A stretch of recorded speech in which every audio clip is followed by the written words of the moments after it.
आज की हमारी कहानी एक ऐसे बहादुर सिपाही की है जिनकी जुर्रत ने तारीख का रुख मोड़ दिया।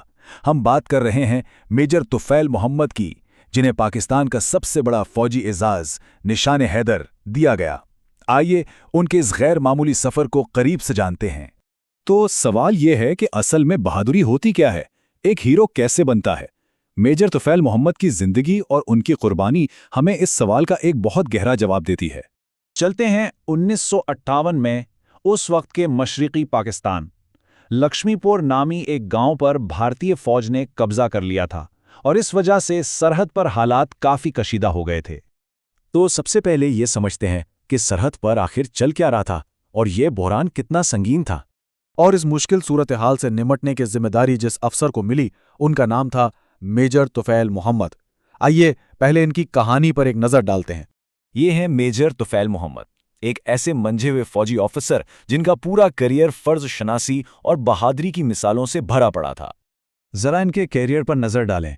इनका फौजी सफर 1932 में शुरू हुआ था और 2 दहाइयों से ज्यादा पर फैला हुआ था।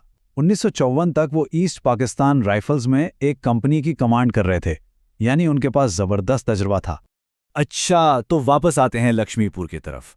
इसे आज़ाद कराने के लिए आखिर प्लान क्या बनाया गया था? प्लान बहुत सीधा था लेकिन खतरनाक। भारतीय बटालियन को हैरान करने के लिए उन पर एक साथ 3 तरफ से हमला करना था, सामने से, दाएं तरफ से और पीछे से। और यहां एक लीडर की निशानी नजर आती है। मेजर तुफैल ने सिर्फ हुक्म नहीं दिया, बल्कि सबसे मुश्किल मिशन यानी पीछे से हमला करने वाली टीम की क़यादत खुद की। वो अपने जवानों के साथ दुश्मन की चौकी की तरफ रेंगते हुए आगे बढ़े। सिर्फ 15 गज, सोचें जरा, बस 15 गज का फासला था दुश्मन से, इतने करीब कि एक छोटी सी गलती भी जानलेवा साबित हो सकती थी। यहां बिल्कुल भी कोई गुंजाइश नहीं थी। और यही वो लम्हा था जब जंग का पांसा पलटने वाला था। आइए देखते हैं कि इस जंग के फैसलाकुन लम्हात में क्या हुआ और मेजर तुफैल ने क्या कुर्बानी दी। दुश्मन की चौकी के इतने नज़दीक होने की वजह से वो सीधे मशीन गन की फायरिंग की जद में आ गए और बुरी तरह जख्मी हो गए। लेकिन मौत को सामने देखकर भी उनके कदम नहीं डगमगाए। उन्होंने अपनी बची कुची हिम्मत जमा की, एक ग्रेनेड निकाला और सीधा उस मशीन गन नेस्ट पर फेंक दिया जो उनकी पूरी टीम के लिए सबसे बड़ा खतरा थी। और जाते जाते उन्होंने अपने एक जूनियर अफसर से जो आखिरी अल्फाज कहे वो तारीख का हिस्सा बन गए। उन्होंने कहा, मैंने अपना फर्ज पूरा कर दिया है, दुश्मन भाग रहा है। और इनकी ये अजीम कुर्बानी रायगा नहीं गई। मिशन पूरी तरह कामयाब रहा। लक्ष्मीपुर आज़ाद हो गया, भारतीय फौज को पीछे हटना पड़ा और इन्हें भारी नुकसान भी उठाना पड़ा।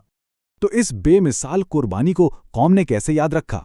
आइए देखते हैं कि उनकी मीरास क्या है और उन्हें कौन से एजाज़ात मिले। निशान हैदर, इसका मतलब है शेर का निशान। ये सिर्फ एक मेडल नहीं, बल्कि पाकिस्तान में बहादुरी की सबसे ऊंची अलामत है। यह सिर्फ उन गिने चुने सिपाहियों को मिलता है जिन्होंने मुल्क के लिए अपनी जान का नजराना पेश किया हो। इनकी शहादत के 9 साल बाद 1967 में कौम ने उनकी इस अजीम कुर्बानी को तस्लीम किया और उन्हें मुल्क के सबसे बड़े फौजी एजाज निशान हैदर से नवाजा। वो ये एजाज पाने वाले तीसरे फौजी थे। उनकी याद को हमेशा जिंदा रखने के लिए एक गांव का नाम उनके नाम पर रखा गया। ये तुफैल गेट आज भी उनकी कुर्बानी की याद दिलाता है। और ये तस्वीर बूरेवाला में उनकी आखिरी आरामगाह की हैं, जहां उनका संगमरमर का मज़ार आज भी एहतराम और अकीदत का मरकज़ बना हुआ है।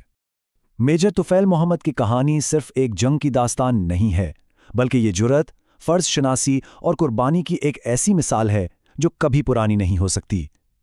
यह हमें सोचने पर मजबूर करती है कि एक कौम को अपने हीरोज़ को कैसे याद रखना चाहिए और उनकी कुर्बानियों से क्या सबक सीखना चाहिए।